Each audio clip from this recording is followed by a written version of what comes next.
So, you know how we're always hearing about these super polished, super expensive AI gadgets from the big tech giants? Well, something completely different is happening in China. It's kind of the opposite. It's raw, it's open source, and it is spreading like crazy. This is a really cool story. Okay, get ready for this number.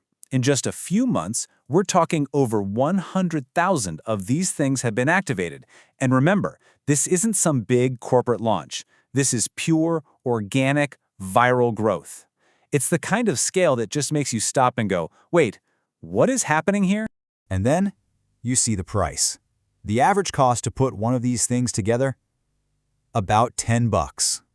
10 US dollars for a conversational AI device. So yeah, the big question is, how on earth is that even possible? And what is this thing? All right, so let's get into why this thing went viral. Because it is definitely not some sleek, minimalist gadget you'd see in an Apple store. At its heart, it's something way more, raw and interesting. It's basically a talking circuit board. So, the project's name is Xiao Zhi AI. That translates to something like Little Wisdom, or even Little Smarty AI. But here's the most important part. It's an open source platform. The blueprints, the code, it's all free for anyone to grab, to change, to build on. And honestly, that's the key to this entire story. So why did this thing just blow up? Well, it all kicked off on Douyin, which is China's version of TikTok.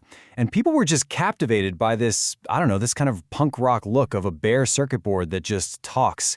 And it wasn't just talking, it was fast, like 300 millisecond response times. But even more than that, the conversations felt surprisingly natural, almost empathetic.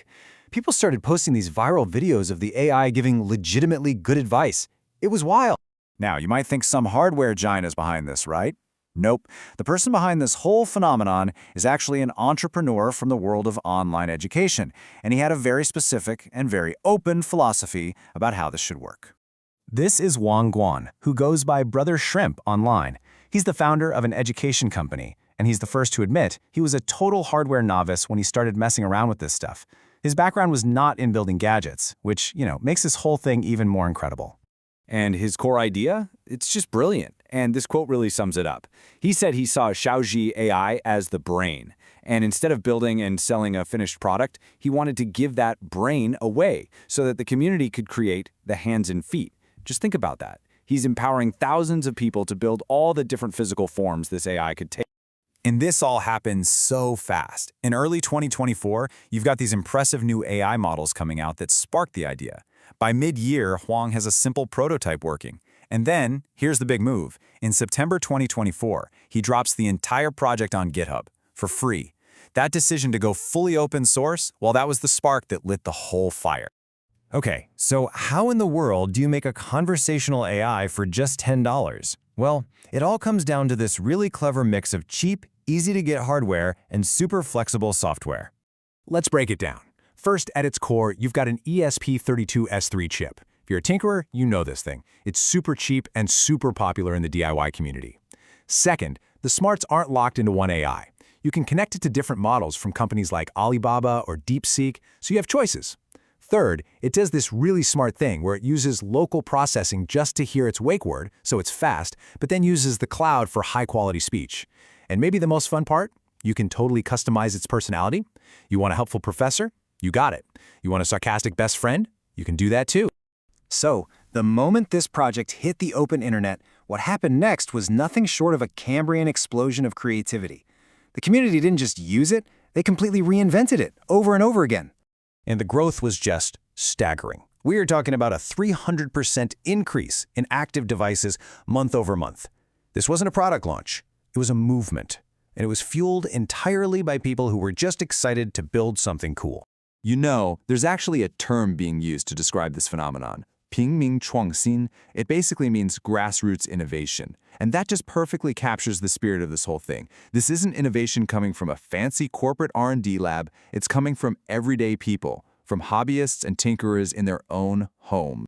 And this grassroots innovation led to people building some truly practical, amazing things, like an after-class Q&A assistant for students, a companion for an elderly person that speaks their specific dialect, Cantonese, a super low-cost device that summarizes meetings for a startup. And of course, the creativity went absolutely wild. People made custom shells that look like cartoon characters, sci-fi props, even wearable AI pendants. Okay, so let's zoom out for a second. What does the crazy success of this tiny $10 device tell us about where AI hardware might be headed? When you really look at it, we're seeing two completely different models for AI hardware merging. On one side, you've got the standard big tech playbook, a closed ecosystem, it's expensive, it's polished, and innovation comes from the top down. But on the other side, you have this Xiaozhi AI model. It's open source, it's unbelievably affordable, and all the innovation is bubbling up from the bottom, driven by the community itself. It's just a fundamentally different way of thinking about how we build and share technology. And that brings us to this one, really powerful final question. Could this be the Android moment for AI hardware? Could an open platform like this become the flexible, adaptable foundation that powers a whole universe of different devices, built by anyone, anywhere? Now, it's probably too early to say for sure, but the story of Xiaozhi AI definitely suggests that the next big thing in AI, well, it might not come in a fancy, polished box. It might just come as an open invitation for you to build it yourself.